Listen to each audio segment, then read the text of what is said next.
Alright guys, let's quickly look at this past questions. In the previous video I explained that I'm going to bring out the Lasu Past question which was asked last year, and we look at the questions that was asked under the concept of the chemical kinetics, the order of reaction, and under the concept of the Arrhenius equation.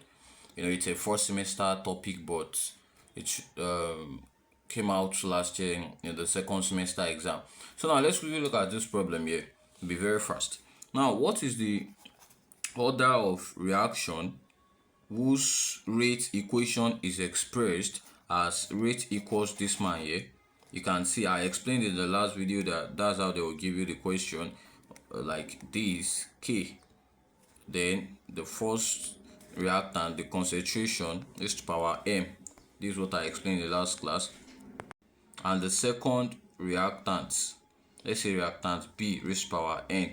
So the total, now they ask us for the overall order of reaction. The total overall order of reaction will be what? M plus n. That's just what you need to do there. So now for this particular one, we have methane, and this is the order. We have chlorine, that's chlorine molecule, and this is the order here.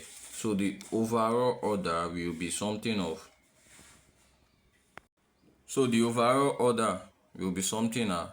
so quickly, it's a CBT exam, so just add up this one here.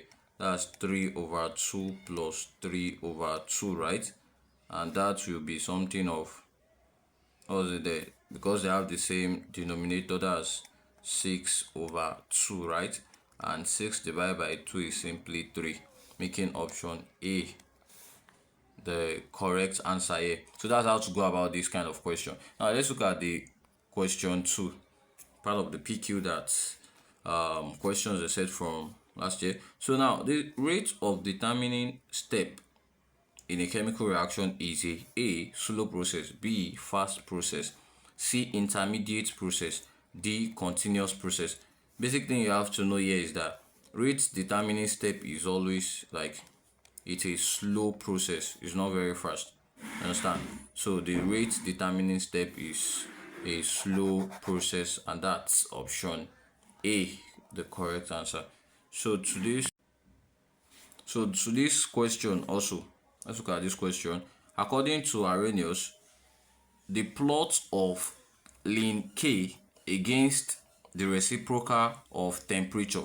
Now that is the plot of ln K against let's say the reciprocal of temperature gives a straight line graph, and the intercept of the graph, this is what they're asking us, and the intercept of the graph is A, we have this man here, B, C, and D. So what's the answer? In the last class I gave us the logarithmic expression of Arrhenius equation, where I said that it is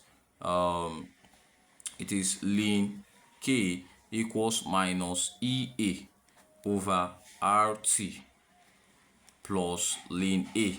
I explained to us that this EA over R is our slope, which is M.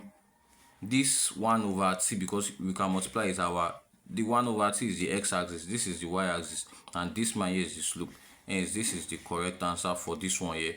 Ln A is the slope gotten after plotting this man against reciprocal of the temperature. Now to the last question. According to Arrhenius, the plot of ln K against T raised to power minus 1, that's also the reciprocal of temperature, gives a linear graph, and the activation energy is just the EA for the reaction can be obtained through the A slope, B intercept, C x-axis, and D y-axis.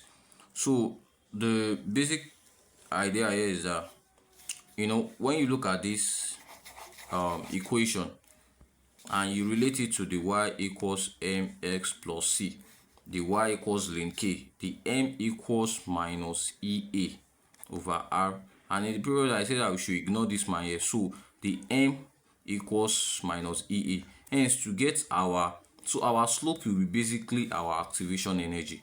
Hence for this question here, the slope is the answer.